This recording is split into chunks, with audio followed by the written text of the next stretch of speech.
내향인이 타인에게 말을 걸기 위해 5번 용기를 낼 때 외향인도 배려 없이 말을 걸게 되지는 않을까 5번 참는다.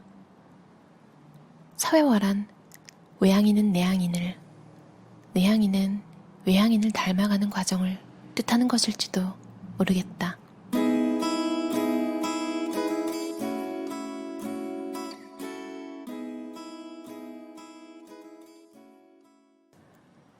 난 내성적인 사람이야. 이렇게 말하는 나를 친구가 빤히 바라봤다. 잠깐의 정적 끝에 그는 이렇게 말했다. 어디 가서 그런 말 하지 마. 내가 내성적인 사람이라는 고백이 그에게는 어이없는 일인 듯 했다. 그럴만도 한 게 나는 사람들이 모인 곳에서 침묵을 지키고 있거나 낯을 가리지 않는다. 수백 명의 청중 앞에서 강의를 하고 방송국 카메라 앞에서 조잘조잘 말도 잘한다. 하지만 그렇다고 해서 나를 외향적인 사람이라고 생각하는 건 오해다.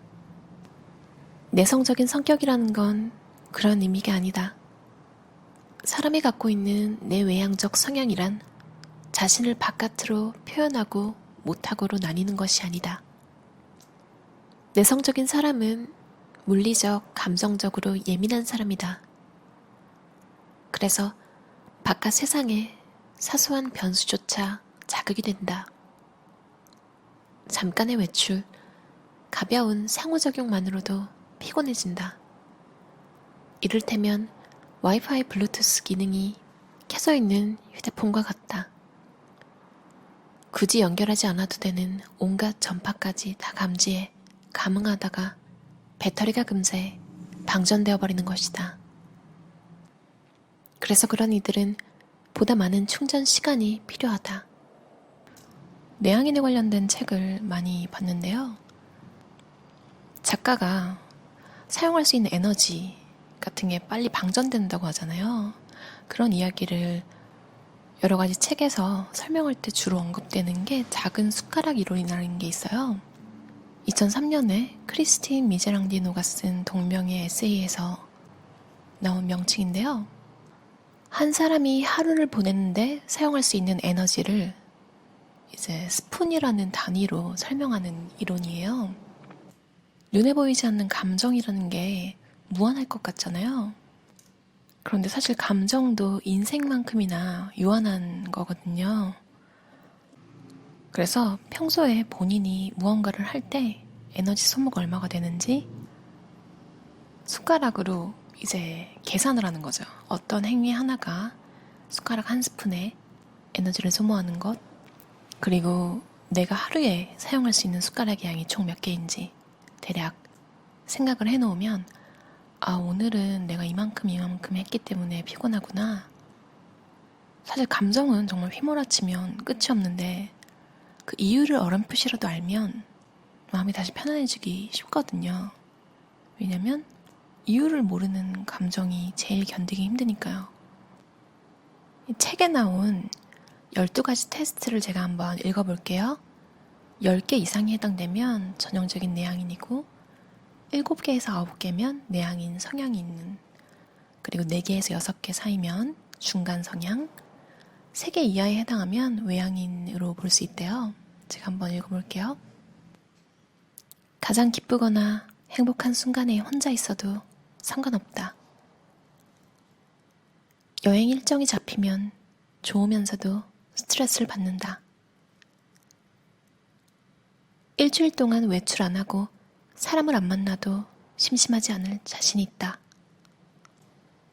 외근을 나갔다가 2시간 비면 근처에 있는 지인을 불러내는 것보다 혼자 커피숍에서 쉬는 게 좋다. 실연이나 배신 같은 일로 크게 상심한 직후에는 혼자 있고 싶다. 사람이 많이 모이는 모임은 피곤하다. 1대1 만남이 좋다. 대화할 때 상대의 말이 재미있다면 듣기만 하는 것도 좋다. 굳이 내가 말할 필요를 못 느낀다. 내가 한 말을 후회할 때가 많고 그걸 오래 기억한다. 내 방에서 혼자 있는 시간이 가장 행복하다. 상대의 어쩔 수 없는 사정으로 약속이 취소되면 불쾌하기는커녕 오히려 기분이 좋아진다. 그렇다고 만남이 싫은 건 아니다. 막상 만나면 즐거운 시간을 보낸다. 긴장성 두통에 시달릴 때가 많다. 일을 버리는 게 싫다. 그러나 일단 버린 일을 마무리하지 못하면 스스로 스트레스를 받는다.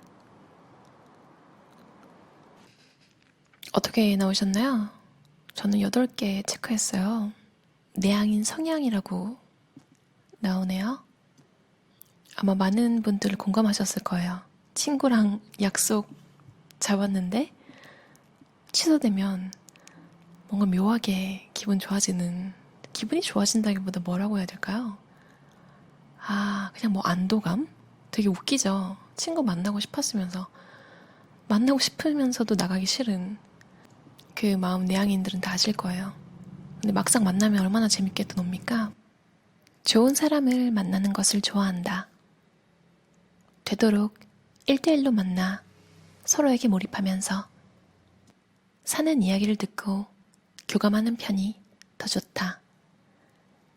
맞은편에 앉은 사람을 내 세계로 초대하고 나도 상대의 세계에 들어가서 또 다른 인생 체험을 하는 게 좋다. 그리고 내향인에게 도움이 되는 내향인이 관계에 대해 생각할 때 자신에게 던져야 할 질문 4가지가 나와 있는데요. 되게 유용한 것 같아요. 한번 읽어볼게요. 단지 오래됐다고 해서 좋은 관계일까? 오래 알아온 친구를 잃는다는 것이 내가 좋은 사람이 아니라는 증거가 될 수 있을까? 호감이 가고 교감이 있는 사람이라고 해서 꼭 친구가 될 필요가 있을까? 덜 친밀한 사람들과 얕은 관계를 지속하는 것이 의미 없는 일이기만 할까? 이 질문이 참, 만약에 제가 20대 초반에 이 얘기를 들었다면, 그치, 아무래도 오래된 친구가 최고지. 저 사람 호감 가는 사람이야. 친구 되고 싶다. 이 사람들이랑은 얕은 관계잖아. 별로 나한테 의미 없는 사람들이야. 뭐 이런 생각을 했을지도 모르겠다는 상상을 해봤어요. 지금은 이제 이런 상황들을 한 번씩 다 겪어봤잖아요. 오래된 친구도 잃어봤고, 호감 가는 사람이라고 친구로서 무조건 좋지 않다는 것도 깨달았고, 좋은 건 모르겠지만 단지 오래된 관계에서 정말 그냥 오래만 돼가지고 서로에게 좋은 영향을 주지 않는 관계도 있어 봤고, 잘 알지 못하는 그렇게 친한 사이가 아니었는데 의외로 인생에 큰 도움을 준 사람들도 만나보니까 이 질문들에 대해서 어쩌면 살아온 시기마다 답이 다를 수 있지 않을까 하는 생각이 들었어요. 저자가 가끔 관계가 숙제처럼 다가올 때 스스로 배운 것들을 되뇌인데요. 그 내용은 나, 가족, 그 다음이 친구라는 우선순위를 잊지 말 것. 나를 열어놓지만 상대에게는 초대받는 만큼만 다가갈 것. 상대를 내 삶 안으로 억지로 초대하지 말 것. 상대에게 많은 것을 바라지 말 것. 삶은 원래 외로운 것임을 잊지 말 것. 신경이 예민하기 마련인 내향인은 세상이 주는 자극 중 가장 강렬한 것이 사람임을 안다.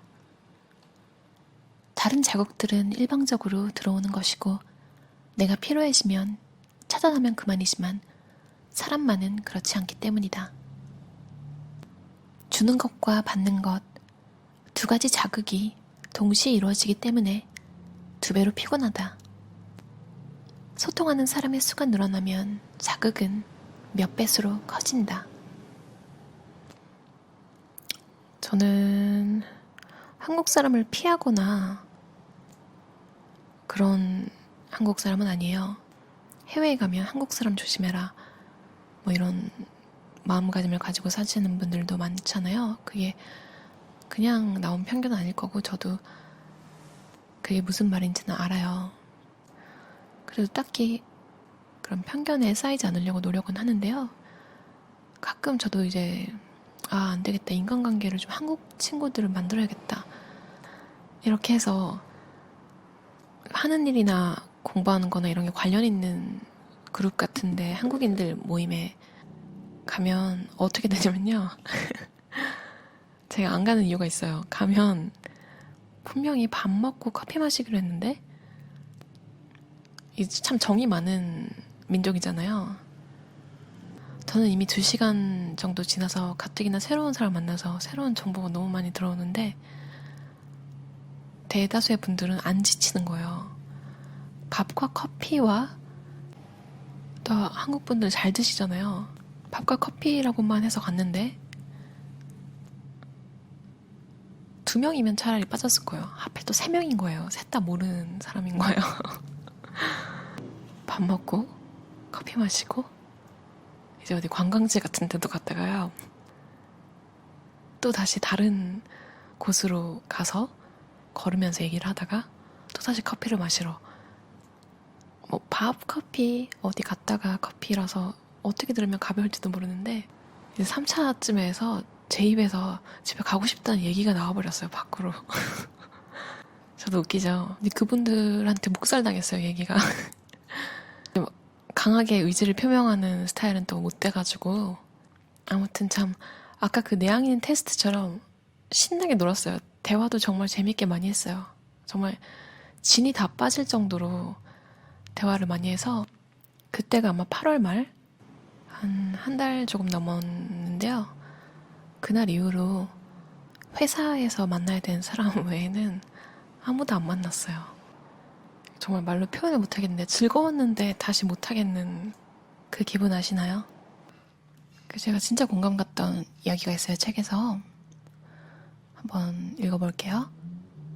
지인과 이야기하다가 그가 취미로 발레를 시작했다는 것을 알게 되었다. 자세 교정에 좋더라는 말에 귀가 번쩍 뜨여 이것저것 물어봤더니 이런 말이 돌아왔다. 한번 해봐. 다음에 나하고 같이 갈래? 내 질문이 귀찮아 한번 질러본 말도 빈말도 아니었다. 외향인이면서 동시에 행동가인 그는 무언가를 시작하는 게 쉬운 사람이었다. 그 자신처럼 나도 발상을 바로 행동으로 옮기는 게 숨쉬기처럼 쉬울이라고 생각하는 듯 했다. 하지만 나는 호기심 정도로 그런 큰 일을 시작할 사람이 못 되었다. 아마 내가 발레를 시작하려면 자세 교정이 시급하다는 의사에 소견을 포함해 최소한 5사람에게서 권유를 듣고 때맞춰 바로 집 앞에서 발레 학원이 개업 이벤트를 하는 상황은 되어야 할 것이다. 대신 그만두는 것도 어려워해서 일단 시작한다면 기초는 뗄 것이다. 마지막 공감 가시는 분들 있으시죠? 저 신기한 게 이제 오히려 어릴 때는요. 관두는 걸 되게 잘했어요. 근데 신기한 게 점점 더 내향적이 되어가는지 누가 이렇게 좀 저를 띄워낼 때까지 잘 못 관두는 편이에요.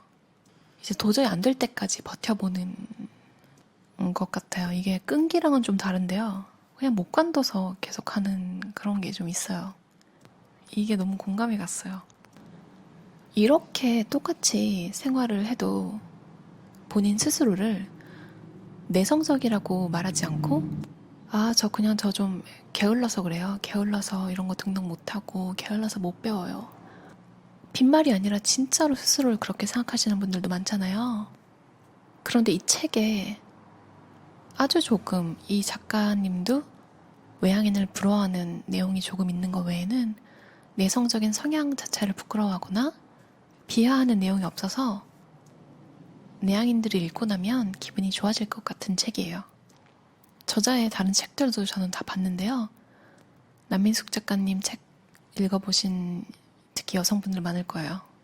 남자분들 책도 나중에 나왔지만 이번 책도 역시나 통찰력 있는 예시들이 정말 많아서 작가님과 커피 한잔 하면서 공감과 위로를 받는 기분이 들어요. 외향인과 내향인 모두 서로를 조금씩 더 이해하면서 마음 편하게 살 수 있는 사회를 만들어가면 좋을 것 같아요. 그럼 들어주셔서 감사합니다. 편안한 저녁 시간 보내세요.